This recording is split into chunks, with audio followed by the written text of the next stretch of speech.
ఓం సాయిరామ్. బాబా భక్తులందరికీ కూడా నమస్కారం అండి. అందరూ కూడా సుఖంగా సంతోషంగా ఎప్పుడూ కూడా ఆనందంగా ఉండాలి అని చెప్పి ఆ బాబాగారి తరపున నేను కూడా మనస్ఫూర్తిగా కోరుకుంటున్నాను.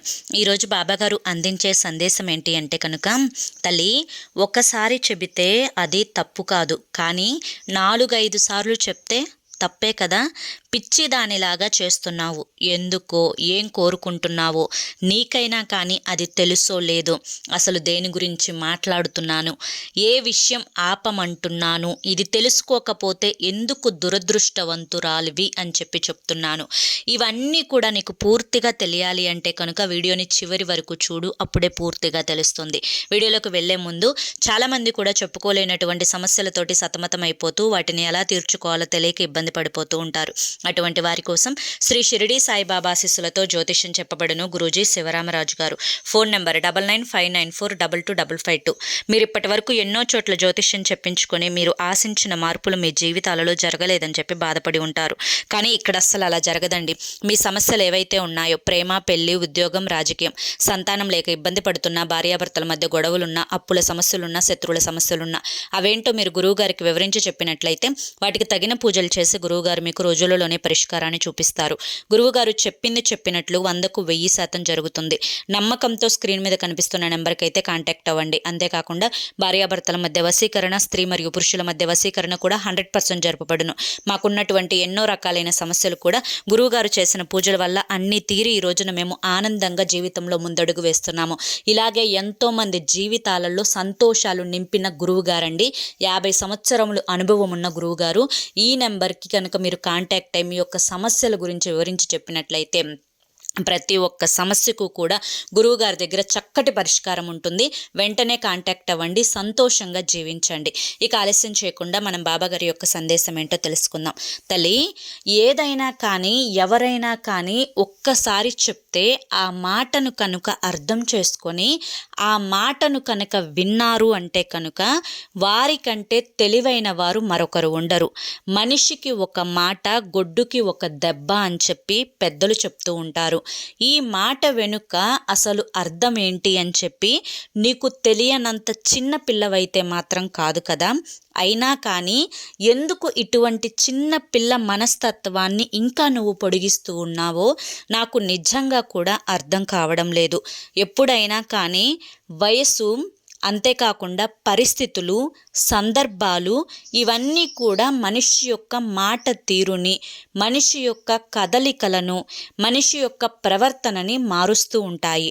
ఒక వ్యక్తి దగ్గర ఎలా నడుచుకోవాలో, ఒక వ్యక్తి దగ్గర ఎలా నడుచుకోకూడదో ముందుగానే నీకు తెలిసి ఉంటుంది.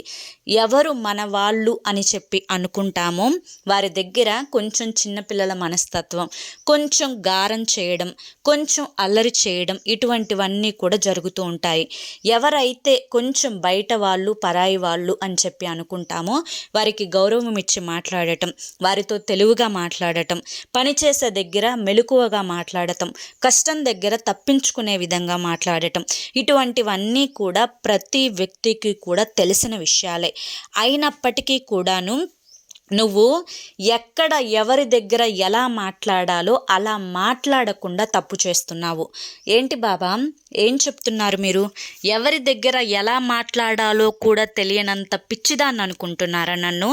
నాకు కష్టాలు ఉన్నాయి, బాధలు ఉన్నాయి, సమస్యలు ఉన్నాయి కాదు అని చెప్పి నేను చెప్పడం లేదు. కానీ మరీ మాటలు రానంత పిచ్చిదాన్ని అని చెప్తే మాత్రం నేను ఒప్పుకోను బాబా అని అంటావా? కోప్పడుతున్నావా తల్లి? పర్వాలేదులే, నా బిడ్డే కదా నా మీద కోప్పడుతుంది, తర్వాత నేను చెప్పే మాట విని సరేనని చెప్పి ఊరుకుంటుంది. నువ్వు కోప్పడినా కానీ నీకు చెప్పాల్సిన మాట ఈరోజు నేను చెప్పే వెళ్తాను. ఎందుకు అనేది నువ్వు చివరి వరకు విను. అందుకే చెప్తున్నాను, చివరి వరకు వింటేనే నీ యొక్క జీవితంలో జరుగుతున్నటువంటిది నీకు అర్థమవుతుంది. ఏం చెయ్యాలి అనేది తెలుస్తుంది. తప్పొప్పుల మధ్య తేడాను తెలుసుకుంటావు. ఎవరు పరాయి వాళ్ళు అనేది నువ్వు గమనించగలుగుతావు. ఎక్కడ తగ్గాలి అనేది కూడా తెలుసుకుంటావు. ఎక్కడ నెగ్గాలి అనేది కూడా నేర్చుకుంటావు. కొన్ని తెలుసు అని చెప్పి అనిపించినా కూడా కొన్ని సందర్భాలలో చేసిన తప్పునే మళ్ళీ మళ్ళీ చేయాల్సి వస్తుంది. అసలు ఆ సందర్భం ఎందుకు వస్తుంది అనేది కూడా చెప్తాను. బిడ్డ, నువ్వు నీ యొక్క కన్న తల్లి దగ్గర చాలా జాగ్రత్తగా మాట్లాడతావు కదా. కొంచెం అమ్మంటే భయం ఉంటుంది, నానంటే గౌరవం ఉంటుంది. కానీ అమ్మ నాన్న దగ్గర గారం పోతూ ఉంటావు. అలా గారం పోతూ ఉంటే నా బిడ్డ నా దగ్గరే కదా గారం పోతుంది, నా బిడ్డకు నా దగ్గరే కదా ఇంత స్వతంత్రం ఉంటుంది, నా బిడ్డ ఏం కోరుకుంటుందో తన మనసులో ఏముందో అని చెప్పి నీ యొక్క తల్లిదండ్రులు నీ మనసుని అర్థం చేసుకొని నువ్వు అడగకపోయినా కూడా నీకు ఏం కావాలి అనేది వారు గ్రహించగలుగుతారు. నువ్వు కొంచెం అటు ఇటుగా మాట్లాడినా, తప్పుగా మాట్లాడినా, పొరపాటున కోపంగా మాట్లాడినా, ఒక్కొక్కసారి వారిని నువ్వు తిట్టినా సరే వారికి నీ మీద ఉన్నటువంటి ప్రేమ ఏదైతే ఉంటుందో ఆ ప్రేమ అణువు కూడా తగ్గదు. అవును కదా. మరి అటువంటి తల్లిదండ్రుల దగ్గర ఎటువంటి భయం లేకుండా చక్కగా సంతోషంగా కోపంతోనైనా కానీ అప్పుడప్పుడు అలిగినా కానీ అప్పుడప్పుడు నిన్ను బుజ్జగించడానికి కూడా వారు సిద్ధంగా ఉంటారు. వారి దగ్గర ఎటువంటి కల్మషం ఉండదు, కేవలం స్వచ్ఛమైన ప్రేమ తప్పితే. అలాగే నీ తోబుట్టువుల దగ్గర కూడా చిన్నప్పటి నుంచి రక్త సంబంధం ఉంటుంది కాబట్టి ఆ యొక్క రక్త సంబంధం యొక్క ఆ చనువు ఏదైతే ఉంటుందో, అలాగే నీ బిడ్డల యొక్క నీ తోబుట్టువుల దగ్గర నువ్వు ఏదన్నా ఒక మాట అన్నా, తిట్టినా, కోప్పడినా, లేదంటే కనుక ఇద్దరి మధ్య ఉండే ఆ యొక్క స్నేహం, చనువు వాటి వల్ల ఒక దెబ్బ కొట్టుకున్నా కానీ మళ్ళీ నా రక్త సంబంధమే కదా, నా తోబుట్టువే కదా, నా ఇంట్లో మనిషే కదా, చిన్నప్పటి నుంచి ఒక కంచంలో తిన్న వాళ్ళమే కదా, ఒక మంచం మీద పడుకున్న వాళ్ళమే కదా అని చెప్పి తోబుట్టువులతో కూడా కాస్త ఆలోచించకుండా పొరపాటున పెదవి జారి ఒక తప్పు మాట మాట్లాడినా కూడా ఆ తోబుట్టువు కడుపులో పెట్టుకొని దాచుకుంటుంది. నా అక్కో, నా చెల్లో, లేదంటే నా తమ్ముడో, నా అన్నో అని చెప్పి నీ మీద ప్రేమని ఉంచుతుంది. నలుగురిలో నీకంటూ ఉన్నటువంటి గౌరవాన్ని పెంచుతుందే తప్ప తగ్గించదు. అలాగే నీ యొక్క భర్త లేదంటే నీ యొక్క భార్య విషయానికి వస్తే వీరితో నీకు చిన్నప్పటి నుంచి కూడా ఎటువంటి సంబంధం లేదు. ఎప్పుడైతే నీ మెడలో 3 ముళ్ళు వేశారో, లేదంటే కనుక 3 ముళ్ళు పడినయో అప్పటి నుంచి మీ ఇద్దరి మధ్య ఒక బంధం అనేది ఏర్పడింది. ఆ బంధం కూడా చాలా పవిత్రమైన బంధం. ఎంత పవిత్రమైన బంధం అయినప్పటికీ కూడాను భార్యాభర్తల మధ్య ఒక తేడా అనేది ఉంటుందన్నమాట. ఆ తేడా లేకుండా ఒకరినొకరు అర్థం చేసుకొని ఒకవేళ ఒకరికొకరు గొడవ పడినా కూడా ఆ గొడవలలో ఉండే ప్రేమని కూడా అర్థం చేసుకొని, ఒకవేళ పొరపాటున ఒక మనిషి నోరు జారి మాట్లాడినా కూడా ఆ కోపంలో ఉండే ప్రేమని కూడా అర్థం చేసుకొని, ఆ బాధని కూడా అర్థం చేసుకొని మళ్ళీ వెంటనే ఎటువంటి కోపం అనేది మనసులో ఉంచుకోకుండా ప్రేమగా ఒకరికొకరు దగ్గర అయ్యే భార్యాభర్తలు ఉంటారు. కానీ ఇక్కడ నీ విషయంలో జరుగుతున్నది ఇది కాదు. ఎందుకు అంటే కనుక నువ్వు అవతలి వ్యక్తిని అంటే నీ యొక్క జీవిత భాగస్వామిని ఎంతగా ఇష్టపడుతున్నావో, ఎంతగా నమ్మావో, ఎంతగా నువ్వు ప్రేమిస్తున్నావో, ఎంతగా తనలో ఒక మార్పు రావాలి అని చెప్పి నువ్వు ఆశిస్తూ ఉన్నావో, ఆ మార్పు కోసం ఎన్నిసార్లు గొడవ పెట్టుకున్నావో, ఆ మార్పు కోసం ఎన్ని పాఠాలు చెప్పే ప్రయత్నము చేశావో, అదే మార్పు కోసం ఎన్నిసార్లు నిద్రలేని రాత్రులు గడిపావో, అదే మార్పు కోసం ఎన్నిసార్లు పస్తులు పడుకున్నావో, అదే మార్పు కోసం ఆలోచించి మెదడుని పాడు చేసుకొని తలనొప్పులు తెచ్చుకున్నావు. ఇలా 1 కాదు 2 కాదు ఎన్నో అతని కోసం లేదా ఆవిడ కోసం చేశావు. ఇలా నువ్వు అతని కోసం చేసిన ఆ త్యాగాలు ఏవైతే ఉన్నాయో, నీ నుంచి ఏవైతే అతను పొందిన ప్రేమ ఉందో దానిని అతను ప్రేమ అని చెప్పి అనుకోకుండా నిన్ను ఒక అనుమానపు పక్షిలాగా, ఒక సైకోలాగా, నువ్వు ఒక గయ్యాలి గంపలాగా, నువ్వు ప్రతి చిన్న విషయానికి గొడవ పెట్టుకునే రకంలాగా, నువ్వు అతన్ని సాధించే ఒక ఇదిలాగా అంటే ఒక మనిషిలాగా కనిపిస్తున్నావే తప్ప ఇందులో అతనికి త్యాగం కానీ, నువ్వు ఇంతలా ఆలోచిస్తున్నావు అనే జ్ఞానం కానీ, నీకు అతని మీద ఉన్నటువంటి ప్రేమ కానీ, నువ్వు అతని గురించి ఇంత సమయాన్ని కేటాయించి ఆలోచించుకొని నీ మనసుని పాడు చేసుకుంటున్నావే అన్న ఇది కానీ అతనిలో కొంచెం కూడా లేదు. కానీ ఆ గుర్తించనటువంటి ప్రేమ కోసం ఎన్ని సంవత్సరాలు పడిగాపులు కాచావో నీకు తెలుసు, నిన్ను గమనిస్తున్నటువంటి నాకు తెలుసు. ఇంకా ఎన్ని సంవత్సరాలు గడుపుతావో అది నీకే తెలియాలి, నిన్ను చూస్తున్న నాకు మాత్రమే తెలియాలి. ఎందుకు అంటే ఇక్కడ నిన్ను చూస్తున్న నేను తప్ప నిన్ను చూసేది అక్కడ ఎవ్వరూ కూడా లేరు. ఇది నువ్వు అర్థం చేసుకోవాలి. మళ్ళీ చెప్తున్నాను, ఇక్కడ నిన్ను గమనిస్తున్నది నేను తప్ప అతను నిన్ను గమనించడం లేదు, లేదా ఆవిడ నిన్ను గమనించడం లేదు. ఇక్కడ తన స్వార్థమే తనకి ముఖ్యం, తన సంతోషమే తనకి ముఖ్యం, తన మాట గెలవటమే తనకు ముఖ్యం, తనకున్నటువంటి వ్యసనాలను పెంచుకోవడమే తనకి ముఖ్యం, తన స్నేహితులే తనకి ముఖ్యం. తను ఏదన్నా కానీ ఉన్న సమయాన్ని తనకిష్టమైన రీతిలో ఆ సమయాన్ని కేటాయించుకోవడమే తనకు ఇష్టం.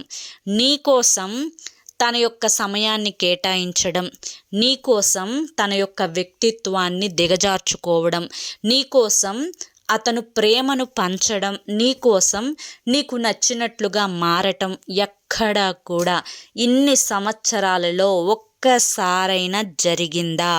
సరే, 1, 2, 3, 4, 10 సార్లు జరిగింది. ఈ జరిగిన ప్రతిసారి కూడా అతని యొక్క వ్యక్తిగత పరిస్థితి ఎంత కోపంగా ఉంటుంది, ఎంత ఆవేశంగా ఉంటుంది. తనకు నచ్చిన పని మానుకుని నీ కోసం సమయాన్ని కేటాయిస్తున్నందుకు ఎంతలా గొడవకి కూర్చుంటున్నారు, ఎంతలా నిన్ను సాధించే ప్రయత్నం చేస్తున్నారు, ఎంతలా నీకు మనశ్శాంతి లేకుండా చేస్తున్నారు, ఎంతలా నిన్ను టార్చర్కి గురి చేస్తున్నారు. ఇక్కడ నిజమైన సైకో ఎవరు, నువ్వా తనా? ఒక్కసారి ఆలోచించుకో. అందుకే చెప్తున్నాను, ఒక్కసారి చెప్పు, ఏదైనా కానీ తప్పు లేదు. నీకు అతను ఎంత గౌరవం ఇస్తున్నారో అతనికి నువ్వు అంతే గౌరవాన్ని ఇవ్వు. ఎప్పుడు పట్టుకోవడం వల్ల ఎవరిని కూడా మార్చలేవు తల్లి. వదిలేసేయడం నేర్చుకో. ఎందుకు అంత బరువుని మనసులో మోసుకుంటూ ఎన్ని సంవత్సరాలు గడుపుతావు? ఒక్కసారి ఆ బరువుని దించి చూడు, మనసు ఎంత తేలిగ్గా మారుతుందో, ఎంత ప్రశాంతంగా బ్రతుకుతావో. నీకు ఇక్కడ విలువ ఇవ్వనప్పుడు ఇంతలా నువ్వు ఆలోచించాల్సినంత అవసరం ఏముంది? ఇంతలా నువ్వు లొంగాల్సినంత అవసరం ఏముంది? ఇంతలా నువ్వు ఆ మనిషి గురించి సమయాన్ని వృధా చేసుకోవాల్సిన అవసరం ఏముంది? నీ మాటకు విలువ లేనప్పుడు నువ్వు ఇంత ఆలోచించి సాధించేదేంటి? ఎందుకు? అసలు నువ్వు ఏం కోరుకుంటున్నావు? నీవు కోరుకునే కోరికేంటో చెప్పమంటావా? అతను నువ్వు చెప్పినట్లుగా వినాలి. ఎవరైతే నీకంటూ కొంత ఇన్స్పిరేషన్గా నువ్వు ఎవరినైతే కొంతమందిని తీసుకున్నావో వారిలా అతను కూడా ఉండాలి. వారిలా భార్య పిల్లలను ప్రేమగా చూసుకోవాలి. సెలవు వస్తే ఇంటి దగ్గర ఉండాలి. చక్కగా ప్రతి విషయం నీతో పంచుకోవాలి. ఎంత వస్తుంది, ఎంత పోతుంది అన్నీ కూడా నీకు తెలియపరచాలి. ప్రతిదీ కూడా నీ పేరు కలవరిస్తూ ఉండాలి. నువ్వు కోరుకునేవన్నీ చాలా చిన్నవే అయినా కూడా వాటిని తీర్చడానికి కూడా సిద్ధంగా లేరే. మరి అక్కడ నీ స్థానం ఏంటి? ఇక్కడ నీ స్థానం ఏంటి అని చెప్పి నిన్ను బాధ పెట్టాలని నీకు ఇది గుర్తు చేయడం లేదు తల్లి. తెలుసుకుంటావు అన్న ఉద్దేశంతో, మోస్తున్నటువంటి బరువుని దింపాలి అన్న ఉద్దేశంతో చెప్తున్న మాటలివి. ఎందుకు అంటే కనుక నా బిడ్డ ప్రతి నిమిషం ఇలా ఆలోచించి తన యొక్క సమయాన్ని వృధా చేసుకొని లేనిపోని జబ్బులకి గురి అయ్యి మానసికంగా టెన్షన్ పడుతూ ఉంటే ఏ తండ్రి మాత్రం చూస్తూ ఊరుకుంటారు? తల్లి, నువ్వు ఏది కూడా సాధించలేవు అతని విషయంలో. కొన్ని జీవితాలు వారి యొక్క కర్మలనికి అనుగుణంగా అలా ముందుకు వెళ్ళాల్సిందే తప్ప నువ్వు కోరుకున్నట్లు అక్కడ ఏది కూడా జరగదు. నీకు నువ్వు అనుకుంటే జరగదు తల్లి. వారికై వారు మారితే జరుగుతుంది. ఇలా నువ్వు ఇన్ని సంవత్సరాలు ప్రయత్నించావు కదా, సాధించింది ఏమన్నా ఉందా? మరి ఇక ఈ మిగిలిన సంవత్సరాలలో నువ్వు ప్రయత్నిస్తే ఏమైనా సాధించగలుగుతావా? ఇక్కడ నుదుటున ఒక రాత రాశాడు బ్రహ్మ. ఆ బ్రహ్మరాత ఏదైతే ఉంటుందో అదే జరుగుతుంది. నువ్వు నీ యొక్క రాత అదృష్టంగా మారినప్పటికీ కూడాను నువ్వు ఏదైతే ఇంత పిచ్చి ధోరణిలో పడి ఒకరి కోసం ఇంత పరితపించి అల్లాడిపోతూ ఉన్నావో, ఈ యొక్క ఆ దరిద్రాన్ని నేను దురదృష్టం అనే చెప్తాను. ఎందుకంటే నీ జీవితాన్ని నువ్వు సంతోషంగా బ్రతకొచ్చు, అది నీ చేతుల్లోనే ఉంది. నువ్వు ఇతని గురించి అంతగా ఆలోచించాల్సినంత అవసరం లేదు. చక్కగా నీ పని నువ్వు చూసుకో, నీ బిడ్డల్ని నువ్వు చూసుకో, నీ కడుపుకు ఒక ముద్ద తిను, హాయిగా ప్రశాంతంగా పడుకో, ఒంటిని కాసేపు కష్టపెట్టు, చక్కగా శ్రమపడు, చక్కగా నిద్రపో, మంచిగా ఆరోగ్యాన్ని చూసుకో, చక్కగా సరైన పోషకాలు ఉన్న ఆహారాన్ని తీసుకో. ఇలా చేసుకుంటూ పోతే నీ జీవితం బాగుంటుంది. కానీ ఈ గొడవలతోటి, ఈ యొక్క చుట్టుపక్కల వారందరూ కూడా నీ గొడవలను వినడంతో, దీనివల్ల నిన్ను అలుసుగా చెప్పుకోవడంతో, నువ్వు ఎంత మంచిదానివైనప్పటికీ కూడాను నీ చుట్టూ నువ్వంటే గిట్టని శత్రువులు ఉన్నారు అన్న విషయాన్ని మర్చిపోకు. వారు ఇంతంటే అంత సృష్టించి చెప్పుకుంటారు. నువ్వు ఒక్క మాట అంటే 10 మాటలు అన్నావు అని చెప్పి సృష్టిస్తారు. ఇక్కడ ఇంట్లో ఉన్న వాళ్ళే నీ వాళ్ళు కాదు, నీ వాళ్ళలాగా ప్రవర్తించట్లా. ఇక్కడ ఇంట్లో ఉన్న వ్యక్తే నీకు అవసరమైన ఒకేలా రియాక్ట్ అవుతున్నారు, పక్క వాళ్ళకు అవసరమైన ఒకేలా రియాక్ట్ అవుతున్నారు. ఇక్కడ ఎవరిది పిచ్చి, ఎవరిది తెలివి, ఎవరిది తప్పన, ఎవరి కోసం, దేనికోసం, ఎందుకోసం ఈ ఆరాటం అనేది ఒక్కసారి ఆలోచించు తల్లి. ఎందుకు చెప్తున్నానా అని. నీ తెలివితేటల్లో నీ జీవితాన్ని నువ్వు సంతోషంగా మార్చుకునే హక్కు నీకుంది. ఆ హక్కుని నువ్వెందుకు వదులుకుంటున్నావు? ఎందుకు ఇంత పిచ్చి లోకంలో పడి బ్రతుకుతున్నావు? నీకంటూ అన్నీ తెలుసు, నీ దగ్గర తెలివితేటలు ఉన్నాయి, నేనేం చెప్తున్నాను అనేది అర్థం చేసుకోగలిగిన జ్ఞానం నీకుంది. కాబట్టి ఎవరి వెంట పడకు, ఎవరి గురించి ఆలోచించకు. ఏది జరిగినా నీ మంచి కోసమే. ఎవరి యొక్క ఆరోగ్యం గురించి నువ్వు తపన పడాల్సిన అవసరం లేదు. ఎందుకంటే ఒకరి ఆరోగ్యం గురించి ఆలోచించే ఈ తపనలో నీ ఆరోగ్యాన్ని కోల్పోతున్నావు అని నువ్వు గుర్తుంచుకోవడం లేదు. కాబట్టి ఆ తపనను మానుకొని నీ ఆరోగ్యాన్ని జాగ్రత్తగా చూసుకునే మార్గాలను ఎంచుకో. అంతేకాని ఒకరి గురించి ఆలోచన అనేది నీకు సరైనది కాదు. ఇప్పుడు నేను ఒక్కసారి చెప్తే తప్పు కాదు అన్నాను. నీ వల్ల తప్పు లేకుండా ఒకసారి కాదు 10 సార్లు చెప్పావు, మార్పు రాలా. కానీ మళ్ళీ మళ్ళీ మళ్ళీ చెప్తే తప్పే అవుతుంది కదా. మరి ఆ తప్పు నువ్వు చేస్తున్నావు కదా. మరి దీన్ని తెలివితేటలు అనాలా, లేకపోతే పిచ్చితనం అనాలా? ఇంకా ఏం సాధించాలని, అసలు ఏం సాధించాలని కోరుకుంటున్నావు? ఇప్పటి వరకు నువ్వు కోరుకున్నది ఏదైనా జరిగిందా నీ యొక్క జీవిత భాగస్వామి విషయంలో? ఇది అందరి గురించి చెప్పడం లేదు. ఇకపైనైనా కానీ ఈ ఆరాటం, ఈ పోరాటం, దేనికోసమో సాధించాలి అనుకోవడం, పదే పదే అరుచుకుంటూ ఉండటం, గొడవలాడుకుంటూ ఉండడం, మీ యొక్క గొడవలే పక్క వాళ్ళకి చక్కగా టీవీ లేకుండా టైంపాస్ అయిపోతూ ఉంటే వాళ్ళ యొక్క టైంపాస్కి మీరు ఒక బొమ్మల్లాగా ఉపయోగపడటం, ఇవన్నీ కూడా కరెక్ట్ కాదు తల్లి. ఏది సరైనది అని చెప్పి ఇప్పటి నుంచైనా కానీ తెలివిగా ఆలోచించుకో. వేసే ప్రతి అడుగు తెలివిగా వేయి. మాట్లాడే ప్రతి మాట ఉపయోగకరమైనదైతేనే మాట్లాడు, లేకపోతే సైలెంట్గా ఉండు. అంతకంటే మహా అదృష్టం ఇంకొకటి ఉండదు. అర్థమైంది కదా.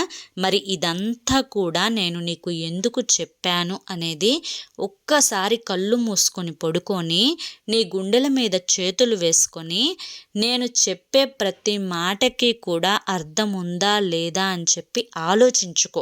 ఎందుకు అంటే బాబా మీరేదో చెప్తారు, చూస్తూ ఉండలేకపోతున్నాను అని అంటావు. ఉండలేకపోవడం నిజమే, కానీ ఉండలేకపోవడం వల్ల సాధించేది కూడా ఏదీ లేదు అనేది కూడా నిజమే. ఆ సత్యాన్ని గ్రహించినప్పుడే నేను చెప్పింది నీకు పూర్తిగా తెలుస్తుంది. అర్థమైంది కదా అని చెప్పి ఈరోజు బాబాగారు మనకి చాలా చక్కటి సందేశాన్ని అందించారండి.